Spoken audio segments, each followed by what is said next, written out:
Hello everyone and welcome to Mornings with Lydia. I'm coming at you from my little minivan named Zava. And on here I just want to share some smiles and thoughts and wish you guys a wonderful day ahead. So thank you for tuning in. Appreciate it. So today I just want to talk about nourishing and celebrating our inner child and why I think it's so important and things that I do to reconnect with my inner kid. Because I feel like so fast we rush into adulthood, and in that race we lose that special connection that we have with our childlike spirit, you know? The one that is curious and full of wonder and zest for adventure and openness to experience.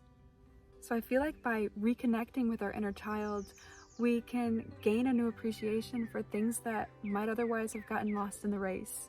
And by honoring what we loved to do as kids, it can just renew our passions and refuel our energy and maybe to just open us up to play again, you know, and have fun and just not take life too darn seriously.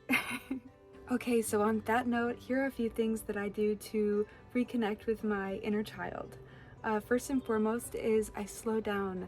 I go on long walks in nature and I just zoom into the textures on the bark or the critters at my feet, and I just try to be fully present because I just easily miss out on the magic in each moment. Another thing is, and this is like, woo, this is huge, is I talk to myself. So I can be so quick to judge my feelings and want some kind of explanation, but it feels so good when you can just try to push the chaos thoughts aside and look for the feeling underneath it all and just sit with it. And for me, that looks like meditating and giving myself comforting words that my little Liddy, you know, might have wanted, like I love you and I forgive you and it's okay not to be okay. The next thing is I stay silly. I make silly faces I welcome all of my mini characters. I dance alone in the sunsets and I kick up clouds of white dandelions. I sing louder in the shower than I should. And this is all about just whatever brings you joy. It's all about not taking yourself so seriously. And it feels really good when you do that. Well, you never really know unless you try. The next thing is I create. I still turn cardboard boxes into imaginary worlds like spaceships and dream homes.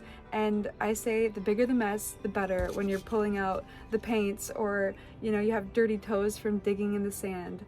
Like for me, that is just connecting with nature and humanity, and it feels right, you know?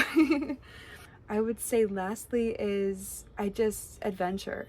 When I travel, I'm still a little kid, so I'm like at the edge of my seat, fogging up the glass on the, you know, on the airplane window, trying to find the monster on the wing, or just trying to understand how the heck we're up there in the first place. So those are just a few things that I do to bring out my inner child. And of course, it's all about finding balance, and we all have our different lifestyles, but this has just brought me continuous bliss in my life. And I feel like when I was a kid, I was racing into adulthood, and now in adulthood, I'm remembering what it was like to be a child. And all at the same time, I'm watching the ones around me that I love get older and become more childlike. So I feel like it's this whole circle of life. It's really weird, but I feel like that's why it's so important to nourish our inner child, because they're always there just waiting to be appreciated and freed. So yeah, let me know what you guys do to nourish your inner child, and if this video was helpful, because I would love to continue doing this, and I'm going to, whether you like it or not.